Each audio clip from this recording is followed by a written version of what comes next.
Hello, magandang hapon sa inyo lahat. So meron tayong pag-uusapan mga kababayan ko, no. Actually na content ko na to pero may follow up siya. So panoorin natin muna ito video na to. Tatlo lang ang i-content kong video ngayon kasi minsan kasi sobrang dami ko nire-react na video. May magre-request uli, akala nila hindi ko pa nare-reactan. So ulitin ko, no, tatlong video lang ang re-reactan ko ngayon para marami pa tayong pag-uusapan sa mga susunod na araw. So ito yung unang video. Na ano ko na to before eh.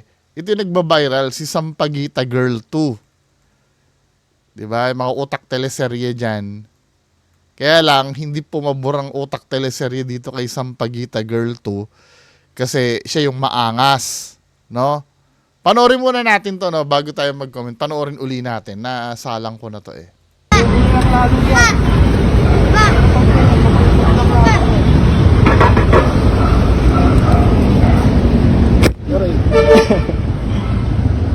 Okay. Kapag mo yung cellphone mo. Pero lagi ka ng Sino to ka eh? Astig eh, no? Uy. Makukulong ka dyan.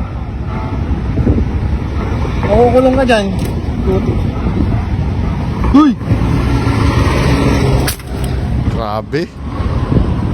Putang ina mo to.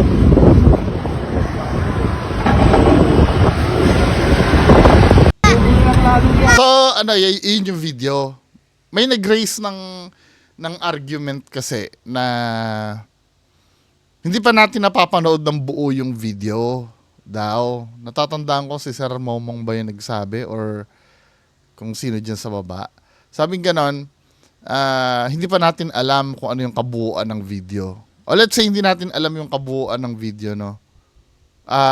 Kakampihan ko, momentarily, itong bata na to. Malay mo, may ginawa sa kanya itong mga to. Itong mga nakasakay sa motor.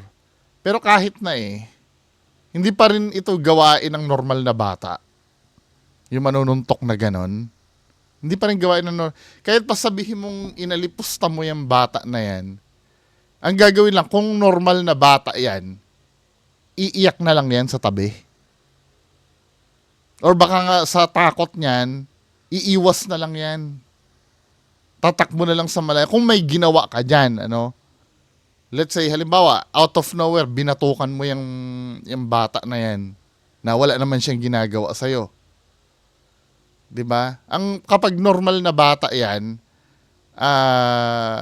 iiyak na lang yan. Dito makikita mo talaga na hindi talaga maganda yung inakto ng bata eh. Whatever it is, kung ano yung nangyari. Now, na-news yan eh. So pakinggan natin yung may dalawang side ng story dun sa news. So ito yung katotohanan dito sa issue na to. Ito ay sa News 5. So panoorin natin yung istorya nito sa News 5. May viral na namang Sampaguita Girl. Sisiga-siga ang dalagita na nanuntok ng rider at nang bato pa ng buhangin sa Quezon City. Nasa frontline ng balitang yan si Ian Suyu, exclusive. Trending sa social media ang dalagitang nagtitinda ng sampagita sa Mindanao Avenue sa Quezon City. Bigla niya kasing sinuntok ang rider. Mindanao? Diyan pa naman ako dumadaan. Kapag mo yung cellphone mo. Pero lagi ka ng Sino to ka eh? Saglit na pumunta ang bata sa harapan ng motorsiklo. Bastos no? Uy.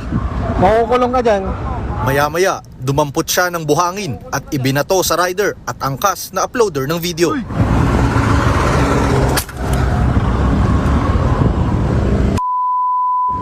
Ayon sa uploader, hindi sila bumili ng sampagita at hindi nabigyan ng limos ang bata kaya nanuntok at nambato ng buhangin.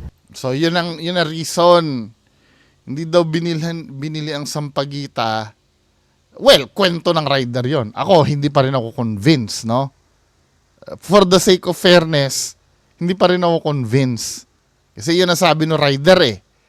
Hindi daw binilhan ng sampagita at hindi daw nilimusan. Malay mo, gumagawa na lang ng dahilan. Sige, kakampihan ko nga itong Sampaguita. Tingnan natin yung side ng Sampaguita girl. Hindi nakita sa video pero nandura pa raw ang Sampaguita vendor. Hindi na bagong senaryo sa kahabaan ng Mindanao Avenue ang mga namamalimos, mapabata o matanda. Karamihan nga sa kanila, kung hindi nakasuot ng school uniform, ang iba nagbebenta ng Sampaguita o di kaya may dala namang placard. Ayon sa Barangay Bahay Toro, inireport na sa kanila ng mga concerned citizen ng insidente. 12 anyos ang Sampaguita vendor na nasa video na si Angel, hindi niya tunay na pangalan.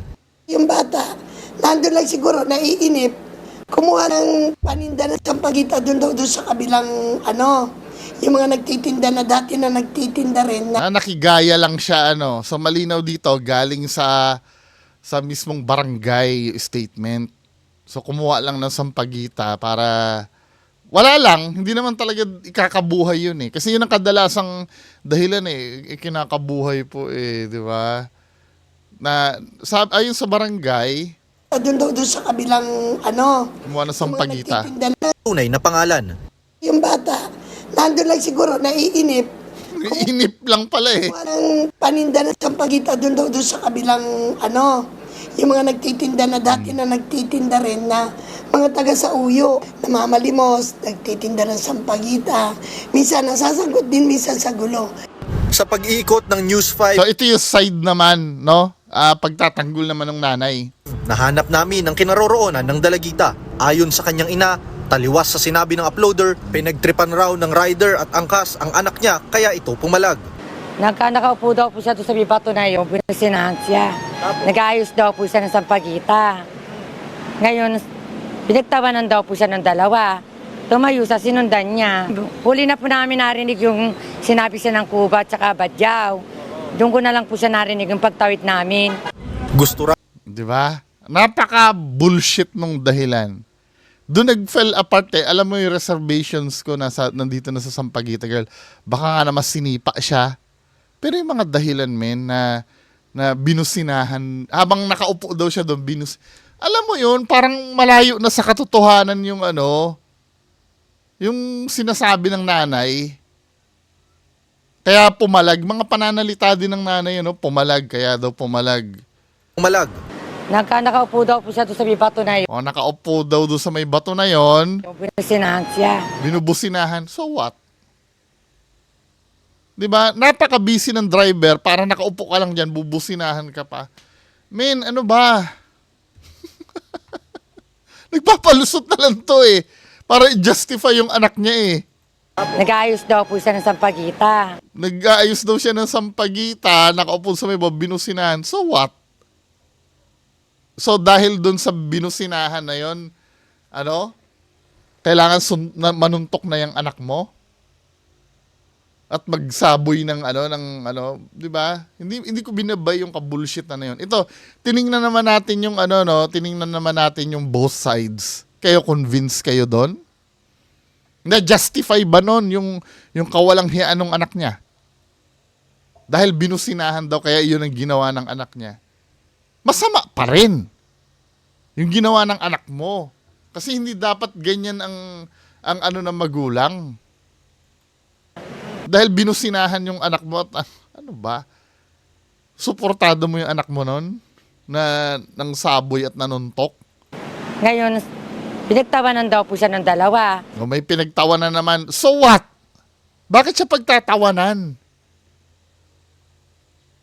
Siguro, hindi. Doon sa pinagtawanan part, nakita ko naman sa video, dinadaan na lang sa tawa nung sinuntok niya tsaka nung sinabuyan niya ng buhangin ng lupa, di ba? Yun, sige, yung pinagtawanan. Pero yung konteksto ng pinagtawanan yung anak mo, dahil pinalampas na lang dahil bata. Tumayo sa sinundan niya.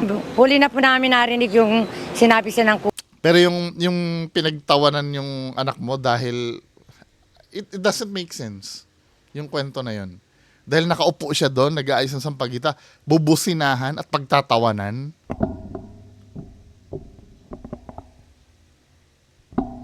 Do you buy that, that bullshit? Tumayo sa sinundan niya. Huli na po namin narinig yung sinabi siya ng Cuba at saka Badyaw.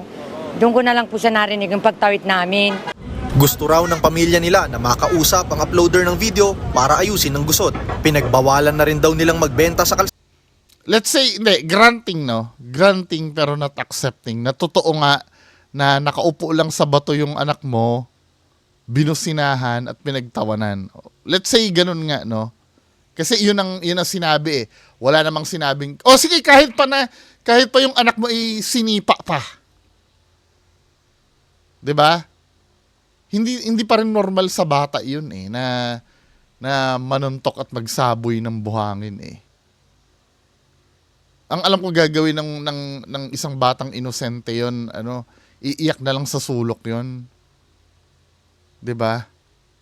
Or pwede ba magtawag pa na, magsumbong pa yan eh. Makikita namin ikaw yung sumusugod dyan, pero yung ginawa ng anak mo, halatang meron ng anak mo natutunan na hindi maganda. 'Di ba? Tinuruan mong mabuhay sa kalye na hindi maganda ang kalalabasan. Pwede ba ikapahamak ng anak mo yan eh. Buti nga yan lang ang napapala nung nasa lubong niya. Paano kung sa susunod bumitbit na ng bato yung anak mo at mambasag pa ng ng bintana ng mga kotse diyan.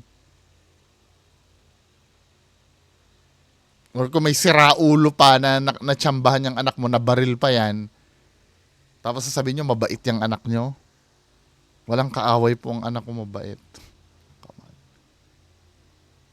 Kalsada si Angel. Ang DSWD naman nakikipagtulungan na sa Quezon City LGU para matulungan ang pamilya ng Sampaguita vendor at hindi na magtinda o mamalimos sa kalsada. Mahalaga iyan na malaman natin yung reason kung bakit Magulang din.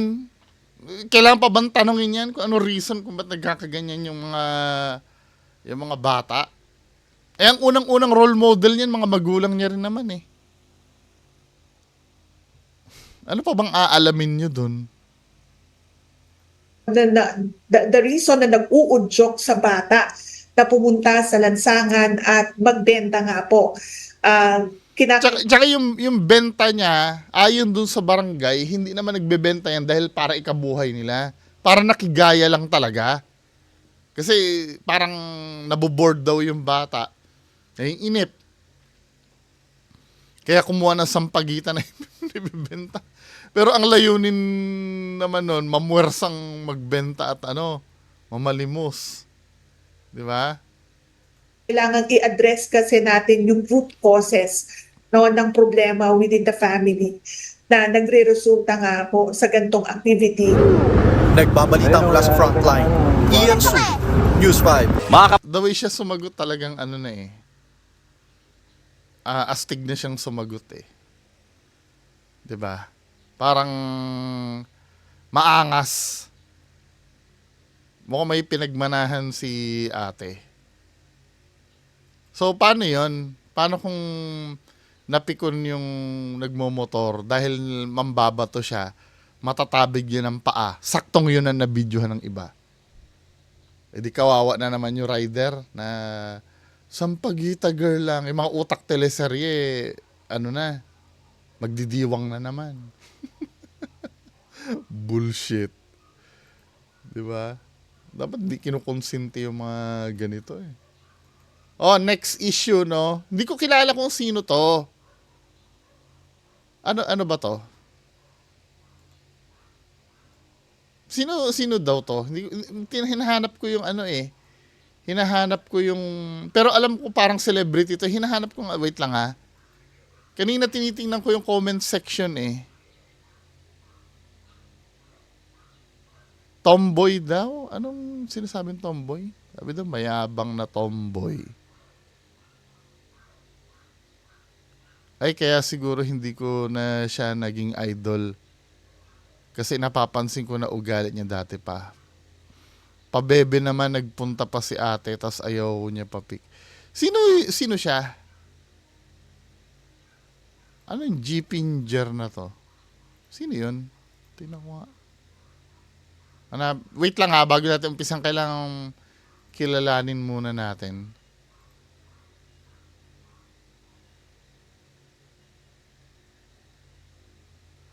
Ay, hindi, iba. Iba yung, iba yung, ano.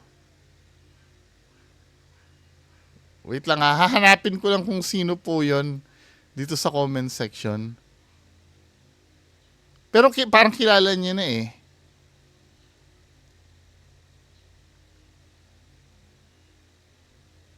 Nasali ba siya sa national team? Mas maganda siguro isang atleta kung naisama sa national team. Tanong lang po. Ito, sino yan?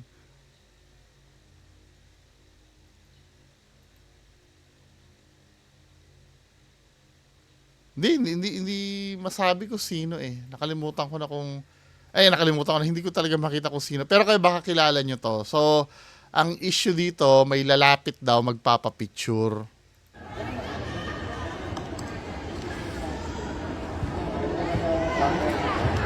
Franz Ronquillo, serving for the high risers.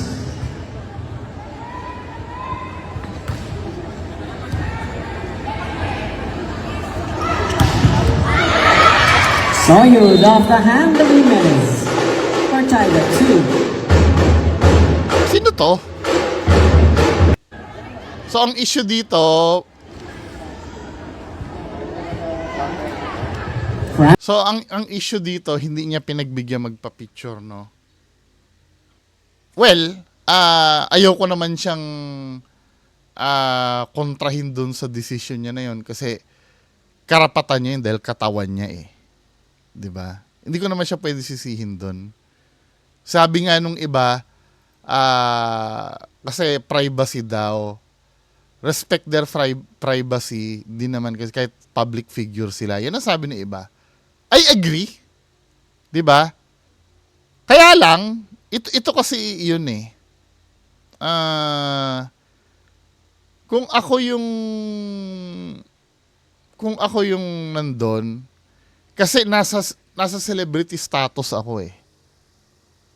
'Di ba? Hindi na lang yung pagiging player ko. Player siguro ito, no? Tama ba ako?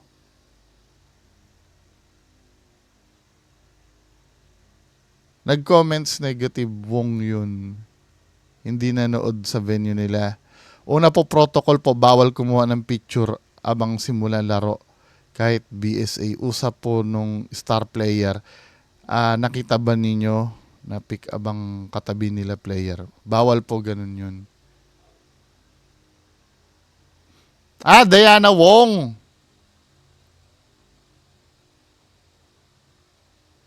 Diana Wong daw? Sino yung Diana Wong na yun? Search ko lang para malinaw tayo. Kasi ako hindi ko siya kilala eh. Diana Wong. Ito. Siya. Diana Wong. Oo nga, siya nga yun. Hindi sa akin, let's say, celebrity siya. Karapatan naman ng celebrity talaga yon na tumanggi. Kaya lang, iisipin mo, no, kung sa marketing mo rin kasi yan eh, na kailangan maging mabait ka sa fans eh. Hindi ko siya pinapwersa, no, pero for me, kung hindi naman kaabalahan yung hinihingi sa'yo ng fans, pagbigyan mo na. Kung hindi ka naman maaabala. Kasi yung pagiging sikat mo, fans kasi yung may reason kung bakit nandiyan ka sa status mo. Yes, sabihin mo na magaling ka kasi na player, yun ang pero kung wala ka kasing fans, hindi ka marirecognize. Kahit sobrang galing mo pa.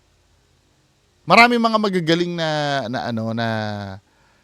hindi naman masyado na recognize kasi nagkakaroon pagka magaling ka kasi lalo na sa mga PBA player, nagkakaroon ng parang fan club yan eh. 'Di ba?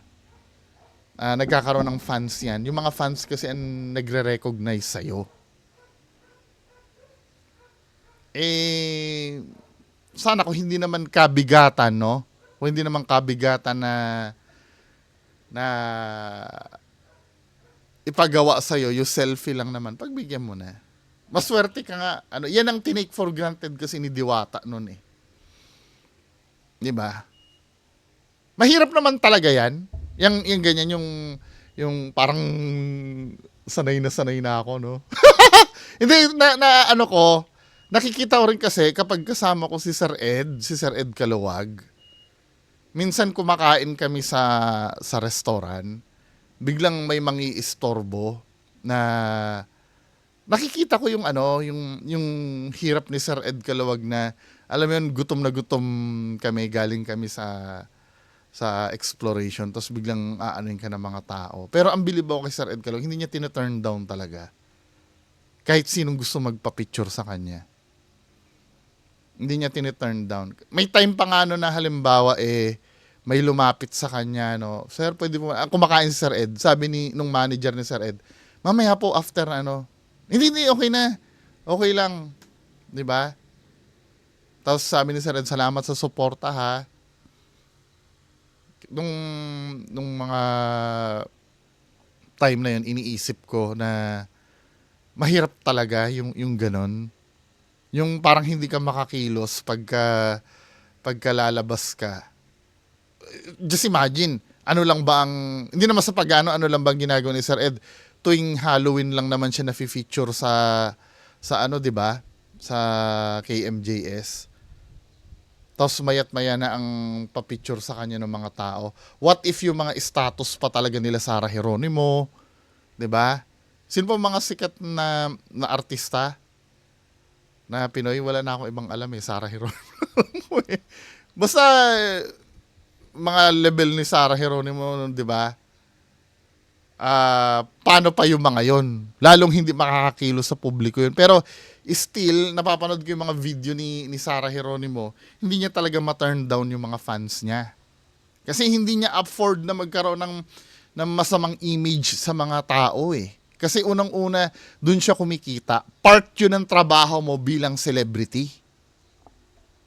Yung pag may nakikita ka na nagpapapicture sa'yo, kasama yun dun sa trabahong kinuha mo eh. Hindi mo pwedeng piliin yun. Parang halimbawa, let's say, first job mo, isa kang basurero. Wala namang masama na maging basurero ka. 'Di ba? Hindi mo kasi pwedeng piliin lang yung trabaho mo doon. Sasabihin mo, bilang basurero ka, ayokong dumampot ng basurang mabaho ha. Hindi mo pwedeng gawin yun eh. Part yun ng trabaho mo, part yun ng hirap nung trabaho mo na sometimes pag nakakuha ka ng basurang kokolektahin mo, may tae doon, 'di ba? May panis na pagkain, maaamoy mo talaga yung baho. Part na yon ng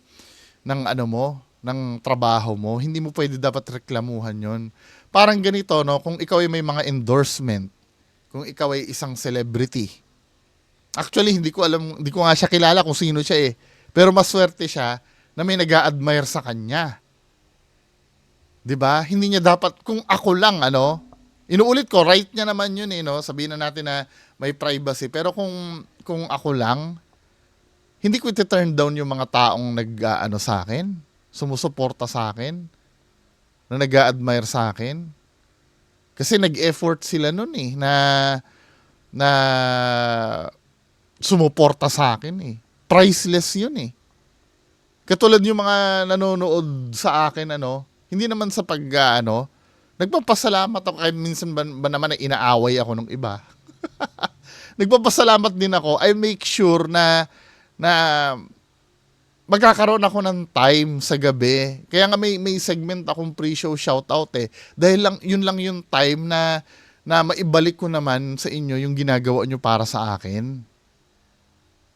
'Di ba?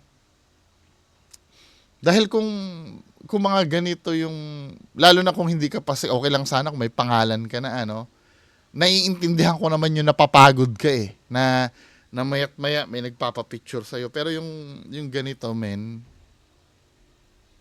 wala, nasa sa kanya na yun eh. Siguro ayaw niya lang siguro nung maging celebrity, 'di ba? Ang masama kasi nito, natataniman ka na ng negative eh. Hindi mo kasi pwedeng kontrolin yung isip ng tao eh. Natataniman ka na negative tapos at the end, marirealize mo pala, mahalaga pala yung pagka-celebrity star. Huli na ang lahat. Tapos si Diwata ngayon. Diba? Hinain na sa kanya yung ano eh. Nabigyan na siya ng break eh, diba? Nag-start na siyang mag-showbiz dati. Diba? Kinuha na siya ni Coco Martin. Talagang yung blessing bumaha sa kanya. Pero tinake for granted ni Diwata eh. Panoorin niyo yung video ko this Sunday bago kami pumunta ng film center. Makikita nyo doon walang-wala na talaga yung pwesto ni Diwata. Talagang as in, hindi na katulad nung dati. Kasi sa totoo lang, kung yung ni Diwata, yung attitude niya nun, kung niya, naiintindihan ko yun, yung napapagod ka rin, na mayat maya papicture ng papicture, hindi ka makakilos. Naiintindihan ko naman yun.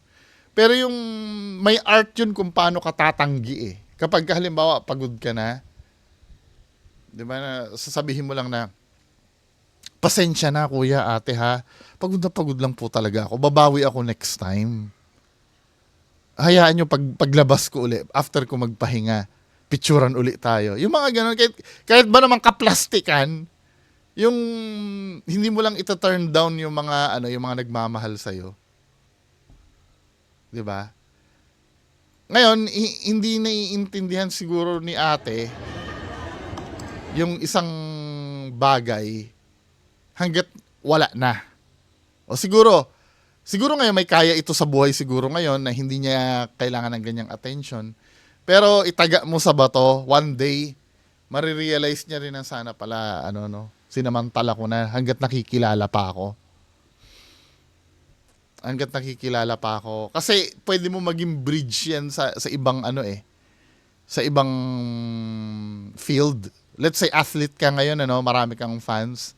Dahil gustong-gusto ko ng mga tao, pwede kang tumawid sa showbiz. 'Di ba? Kung hindi ka na naglalaro diyan sa volleyball ba to? Kung hindi ka na naglalaro sa volleyball, pwede kang tumawid ng showbiz dahil marami ka namang followers eh. 'Di ba? Pwedeng mapasok ka sa PBB. Dahil marami kang fans, 'di ba? Kung ngayon pa lang ganyan ka na, medyo bagay, sa huli, decision niya pa rin 'yan, 'di ba? Nakakapanghinayang lang na sometimes binibigay na sa iyo ng Diyos yung way, yung daan. Hindi pa natin, marami din sa punto ng buhay ko na ganyan din. Na pinanghihinayangan ko din. Pagkukulang ko din naman yan. Hindi yung may mga fans na yan ha. Marami ng opportunity na binibigay sa akin. Tinitake for granted ko lang. Until such time na kailangan ko na, saka naman sila wala. 'Di ba? Sayang. Pagka nabigyan ka na ng Diyos ng blessing na ganyan. Perfect example si Diwata. 'Di ba? Ganun talaga ang buhay. Hindi niya naman marirealize yan kung hindi naman siya magkakamali, 'di ba? Last issue, Last issue ito. Nagva-viral ito yung sa CR daw sa PBB. Matagal na 'to eh. Matagal na yan na nakaka-capture daw pala sa CCTV yung loob ng CR. Matagal na ito, pero may sino ba yung lumang PBB edition? Yung mga luma. Kwento sa akin ng kuya ko. Yung luma pa. I think may isang housemate na in-interview na ano ba yung pinaka nahihirapan ka, yung sa CR nga daw. Although na parang na-orient naman sila na kapag ka magsi-CR sila, binibigay naman daw sa kanila yung privacy. Hindi naman daw sila sinisilip. Yun ay, syempre by words lang yun eh. Hindi pa rin may iwasan, malay mo, may tarantadong staff ang PBB na panoorin sila ba nagsi-CR. Na ang ginagawa daw nila para maka-assure daw sila, naliligo sila ng may damit talaga. Hindi sila hindi sila yung nag-all the way na hubad. Pero nasabihan naman daw sila na pagka may private moment na ganyan na nasa CR, hindi naman daw sila. Unless kailangan dun sa storyline. Halimbawa, may yung nagtatago, may task na kailangan nilang magtago. Yung isa napili na magtago sa CR. Saka lang daw sisilipin yun. Na na-explain na yan dati. Kaya lang, 'di ba? Hindi mo rin ma-make sure kung kung mapapangalagaan talaga yung privacy mo. Kasi tao yung nag-ooperate nito eh.